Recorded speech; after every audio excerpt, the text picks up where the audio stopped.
Hello friends, welcome back to our channel. கதை கேட்போம் வாங்க. மகுடபதி 4ஆம் அத்தியாயம். கத்திக்குத்து.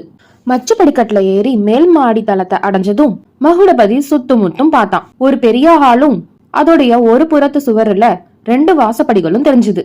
திறந்திருந்த வாசப்படி வழியா வெளியில பார்த்தா இருள் அடைஞ்ச ஒரு அறை மாதிரி தெரிஞ்சது. ஹாலோடைய மத்தியில ஒரு மேஜையும் அதை சுத்தி 4 நாற்காலிகளும் இருந்தது. ஒரு பக்கத்துடைய ஓரத்துல ஒரு பழைய சோஃபா கிடந்தது. தரையும் மேஜையும் நாற்காலிகளும் சோஃபாவும் புழுதி அடைஞ்சு கிடந்தது. சில இடங்கள்ல மட்டும் புழுதி கலைச்சிருந்தது. இதையெல்லாம் வச்சு பார்க்கும்போது ரொம்ப நாளாவே இங்க யாருமே கொடுத்தனம் பண்ணாத மாதிரி தெரிஞ்சது. மேல இருந்த அழுக்கான மின்சார விளக்குகள்லாம் தொங்கிட்டு இருந்தது. இதையெல்லாம் ஏத்தி ரொம்ப நாள் ஆயிருக்கும்னு தோணுச்சு. கரண்டே எடுக்காத மாதிரி கூட இருந்தது. அதனாலதான் அரிக்கன் லாந்தரி விளக்கு எரிஞ்சிட்டு இருந்தது போல இருக்குதுன்னு மகுடபதி நினைச்சான். சோஃபா மேல ஹோட்டல்ல இருந்து வாங்கிட்டு வந்த பச்சனை பொட்டலங்கள் கடந்தது. கீழே ஒரு ட்ரங்க் பெட்டியும் கூஜாவும் கூட இருந்தது. கொஞ்ச தூரத்துல தரையில படுக்கிறதுக்காக சமகாலம் கூட விரிச்சு கிடந்தது. இவ்வளவையும் மகுடபதி ஒரே நிமிஷத்துல பாத்துக்கிட்டான். ஓடக்கரையில பார்த்த பெண்ணா இருந்தா என்னத்துக்காக இப்படி குடியில்லாத வீட்டுல வந்து தனியா இருக்கணும் அப்படின்னு யோசிச்சுக்கிட்டே ஜன்னல் பக்கமா பார்த்தான். அதுவரையில அவனை பாத்துட்டு இருந்த செந்தூரு சட்டுன்னு திரும்பி கிழவன் பக்கமா, பாட்டா சீக்கிரம் வந்திருக்கலாம் இல்லையா, அவங்க மறுபடி திரும்பி போறாங்க பாரு அப்படின்னு சொன்னான். பெரிய அண்ணன் ஜன்னல் வழியா போய் பார்த்தான். செந்தூரு சுட்டி காட்டின பக்கம் கூர்ந்து பார்த்தான். ஒன்னும் தெரியலையே அம்மா அப்படின்னு சொன்னான். உனக்கு ஏற்கனவே கண்ணு தெரியாது, இந்த இருட்டுல என்ன தெரிய போகுது, அதோ அந்த சந்து வழியா திரும்புறாங்க பாரு அப்படின்னு செந்தூரு சொன்னான். மகுடபதியும் ஜன்னலுக்கு கொஞ்சம் தூரத்துல நின்னபடியே உத்து பார்த்தான். அவனுக்கு ஒன்னும் தெரியல. அவங்க யார் தெரியுமா பாட்டா, பாக்குறதுக்கே பயமா இருந்தது.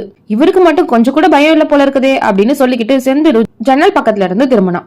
தன்னை இவ கேலி செய்யறது கூட தெரியாம மகுடபதி நின்னுட்டு இருந்தான். அப்போ அவளுடைய முகத்துல தவழ்ந்த குறுகுறுப்பான புன்னகையும் விஷம கடைக்கண் பார்வையும் அப்படி அவனை மயக்கிடுச்சு. எல்லாரும் ஹாலோடைய நடுமத்திக்கு போனாங்க. செந்தூரு சம்காலத்துல உட்கார்ந்தா. பாட்டா, எனக்கு பசி பிராணனை போகுது, வா சாப்பிடலாம் அப்படின்னு சொல்லிக்கிட்டே சோஃபா மேல வச்சிருந்த பச்சனை பொட்டலங்களை எடுத்து பிரிக்க தொடங்கினான். பிரசித்தி பெற்ற கோயம்புத்தூர் ஜிலேபிகளையும் ரவா தோசையும் பார்த்ததும் மகுடபதியுடைய நாக்குல ஜலம் ஊத்துச்சு. பாவம், அவன் காலையில சாப்பிட்டதுதான்.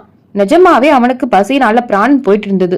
கிழவன் கூஜாவை கொண்டு போய் பக்கத்துல வச்சான். மகுடபதிய பார்த்தான். செந்தூரு மகுடபதிய கடைக்கண்ணால பாத்துக்கிட்டு, பாட்டா, உன் சிநேகிதருக்கு பயம் மட்டும்தான் இல்லையா, இல்ல பசியும் இல்லையா, கேளு அப்படின்னு சொன்னான். ஒருவேளை நம்ம தொட்டதை அவர் சாப்பிடுவாரோ என்னமோ அப்படின்னு செந்தூரு சொன்னான்.